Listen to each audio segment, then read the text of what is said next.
एक गांव में राघव और उसकी पत्नी राखी रहते थे। वो लोग बहुत ही प्रेम से रहते थे, लेकिन राघव के माता पिता को राखी बिल्कुल भी पसंद नहीं थी, क्योंकि राघव उसे अपनी मर्जी से पसंद कर शादी कर लिया था। राघव की माँ उसकी शादी एक राधा नाम की लड़की से कराना चाहती थी। कुछ दिन बाद राघव और राखी की एक प्यारी सी बेटी हुई। वो लोग बहुत खुश थे। राघव कुछ दिन के लिए घर से बाहर चला जाता है। राखी अपनी बेटी के साथ घर में ही रहती है। राघव की माँ ने सोचा कि राघव की शादी वो राधा से करा देगी। फिर एक दिन वो एक योजना बनाती है राखी और उसकी बच्ची को मारने की। उसी रात राखी को पीछे से डंडे फोड़ देती है, जिसके कारण राखी मर जाती है। उसे अपने घर के ही आंगन में दफना देते हैं और राघव के माता पिता दोनों बहुत हंसने लगते हैं।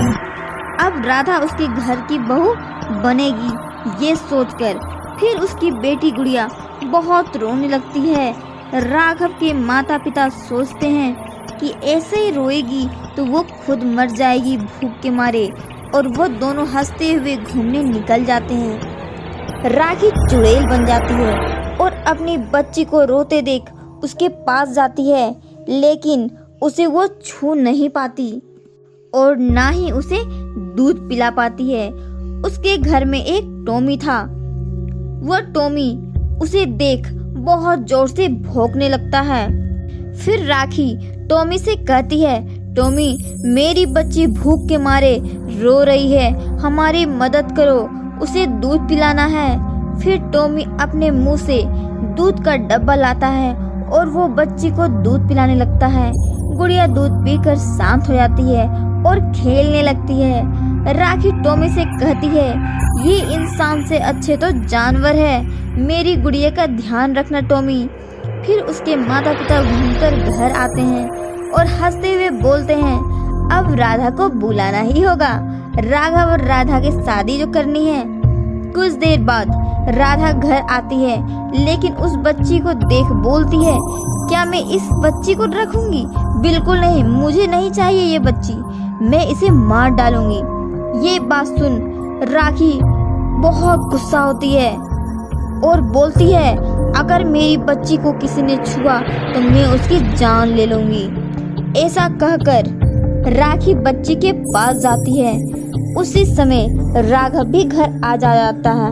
वो आते ही अपने बच्ची को गोद में लेता है और पूछता है, माँ, राखी कहाँ है?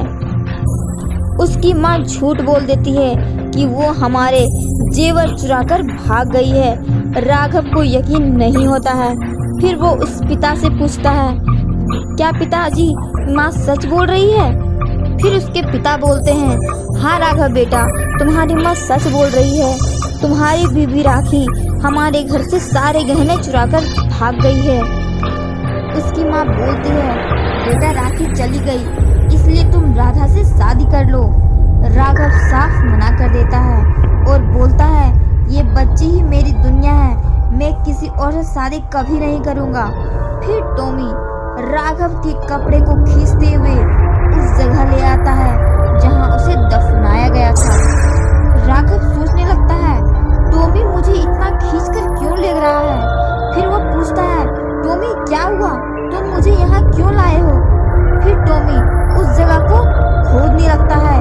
पूरी मिट्टी निकालकर उसे राखी की लाश दिखती है।